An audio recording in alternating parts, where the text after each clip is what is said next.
Nagbanta si Trump na sirain ang pinakamalakas na alyansang militar sa kasaysayan at matapos ang ginawa ng Europa, baka maintindihan mo kung bakit. Ito ang tunay na ibig sabihin ng NATO. Bakit hindi mapapatawad ang pagtataksil ng Europa sa digmaan sa Iran? At ano ang mangyayari sa mundo kung tuluyan ng aalis ang Amerika? Noong 1945 pagkatapos ng ikalawang digmaang pandigdig, wasak ang Europa. 10-10 milyon ang patay at sa loob ng 30 taon ay dalawang mapaminsalang digmaang pandigdig ang pinasimulan ng kontinente. Kung walang magbabago sa estruktura, mauulit na naman ito sa ikatlong pagkakataon. Kasabay nito, may bagong banta na namumuo. Ang Unyong Sobyet, na lumaban kasama ng mga alyado laban kay Hitler, ay ngayon lumalawak pa kanluran at nagtatatag ng mga komunistang pamahalaan sa silangang Europa isa-isa. Kaya noong 1949 bansa, kabilang ang Estados Unidos, UK, Pransya, Canada at ilang bansa sa kanlurang Europa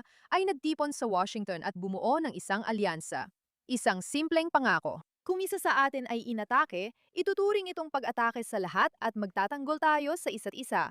Sa madaling salita, isang malaking hukbo. At sa loob ng 77 taon, gumana ang tsuring ito. Sa madaling salita, ang Amerika ang gulugod ng NATO. Sa ngayon, may humigit kumulang 80,000 hanggang 70,000 tropang Amerikano na permanenteng nakatalaga sa buong Europa at 36,000 dito ay nasa Alemanya lamang. Mas malaki ang ginagastos ng Estados Unidos sa depensa kaysa sa pinagsama-samang gastos ng lahat ng iba pang miyembro ng NATO. Pagbagsak ng Unyong Sobyet noong 1991 at pagtatapos ng Cold War, tahimik na nagpasya ang mga bansang Europeo na ilipat ang pondo mula depensa tungo sa programang panlipunan. Mukhang idealistiko ito. Pero nagdulot ito ng tunay na kahinaan sa estruktura ng mga bansang iyon.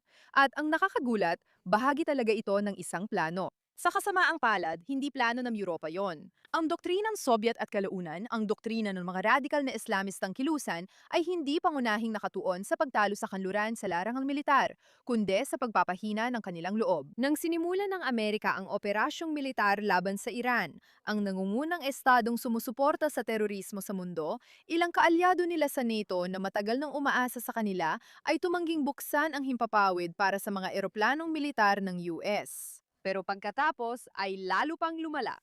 Nang subukan ni Trump na magbuo ng koalisyon para muling buksan ang Straits of Hormuz habang mas sinisira ng blockade ng Iran ang mga pamilihan ng enerhiya sa Europa kaysa sa Amerika, hayagan at sunod-sunod na tumanggi ang mismong mga bansang iyon sa harap ng buong mundo. Nakita ng Iran na nag-iisa ang Amerika at hindi nabuo ang koalisyon ni Trump kaya nagkaroon ng kalamangan ang Tehran nang kailangan ng Amerika ang suporta ng mga kaalyado nito. Mahina sila at pinagbibigyan ng mga Islamista sa kanilang bansa, inuuna ang kanilang pang-ekonomiyang interes at mga kalkulasyong pang-eleksyon kaysa hindi lang sa pagkakaisa ng alyansa, kundi pati sa sarili nilang kaligtasan. Ginagawa nila ito sa ilalim ng proteksyong militar ng Amerika na hindi nila nababayaran ng tama. Hindi mo basta babanggain si Trump at makakalusot.